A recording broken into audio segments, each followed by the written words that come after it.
Bulletin का बाकायदा आगाज करेंगे। चेयरमैन पीटीआई बैरिस्टर गोहर ने कहा कि सियासी मसाइल का हल सियासी बैठक से ही होता है। मुज़ाकरात के दौरान शर्त नहीं रखी, मुतालिबात जरूर रखे हैं।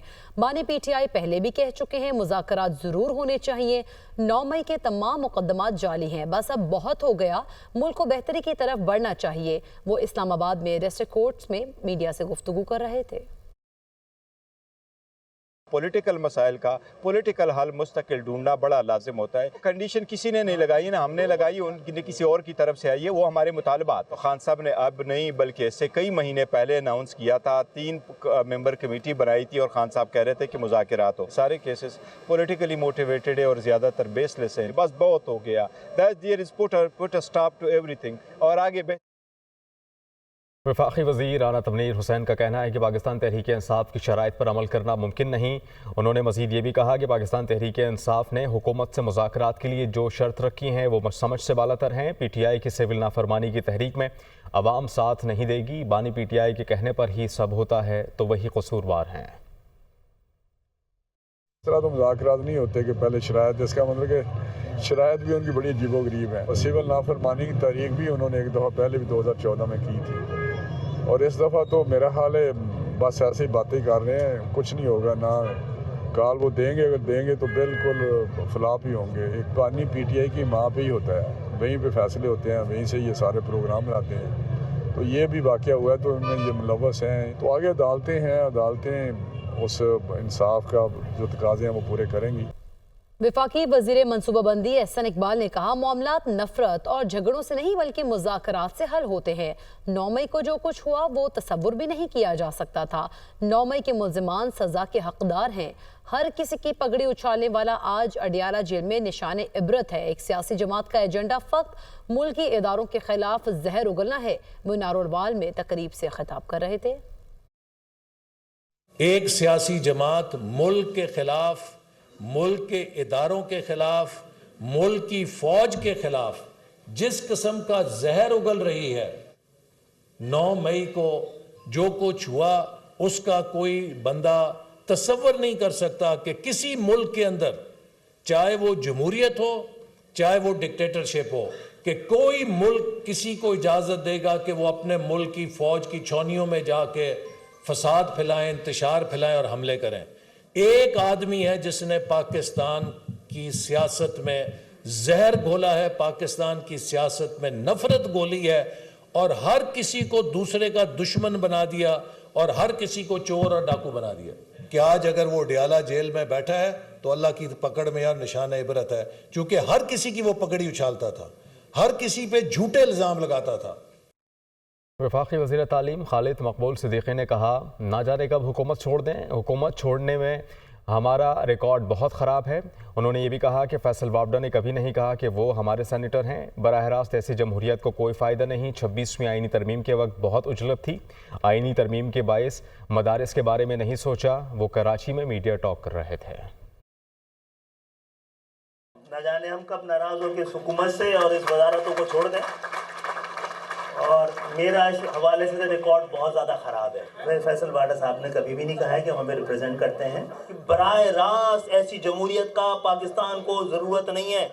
ये सही है कि वो उस वक्त जो कैफियत थी और थोड़ी सी उजरत भी थी, लेकिन उस वक्त जो मदारिस से ताल्लुक़ रखने वाली अक्सरियत थी उसने उस तरह कांटेक्ट नहीं किया। इस बिल के पास होने के बाद किया तो हमें अंदाज़ा हुआ जब अक्सरियत ही मदारिस से ताल्लुक़ रखने वाले जो 15 मुख्तलिफ वफाक हैं उनमें से 10 के करीब हमारे उस फैसले से जो कि लेजिस्लेशन के ज़रिए हुई थी उससे इत्तेफाक नहीं करते। वज़ीर-ए-आज़म शहबाज शरीफ ने पार्लियामेंट का मुश्तरका इजलास बुलाने की एडवाइस सदर ममलिकत को भिजवा दी। पार्लिमानी ज़राए के मुताबिक वज़ीर-ए-आज़म ने मुश्तरका इजलास 17 दिसंबर को दिन 11 बजे बुलाने की एडवाइस भेजी। मुश्तरका इजलास में दीनी मदारिस की रजिस्ट्रेशन समेत 8 बिल्स की मंजूरी का इम्कान है। दीनी मदारिस की रजिस्ट्रेशन से मुतालिक नए बिल पर हुकूमत और JUI फे की मुशावरत जारी है। मदारिस की रजिस्ट्रेशन पर कोई समझौता मुमकिन नहीं। हाफिज़ मोहम्मद ताहिर अशरफी ने कहा कि मदारिस अपना ऑडिट भी कराते हैं और मदारिस के हिसाबात सबके लिए खुले हैं। कोई मदारिस के हिसाबात को चेक करना चाहता है तो मदारिस को क्या एतराज़ हो सकता है? किसी भी आलमी क़ुव्वत को पाकिस्तान के निज़ाम में मुदाखलत का हक़ नहीं, ना ही कोई आलमी क़ुव्वत पाकिस्तान के मदारिस के निज़ाम में मुदाखलत कर सकती है। फेटफ के हवाले से माजी में भी मदारिस से कोई शिकायत थी और ना ही अब है। गाली गलोच और इल्ज़ाम तराशी के मदारिस के मसाइल हल नहीं होंगे।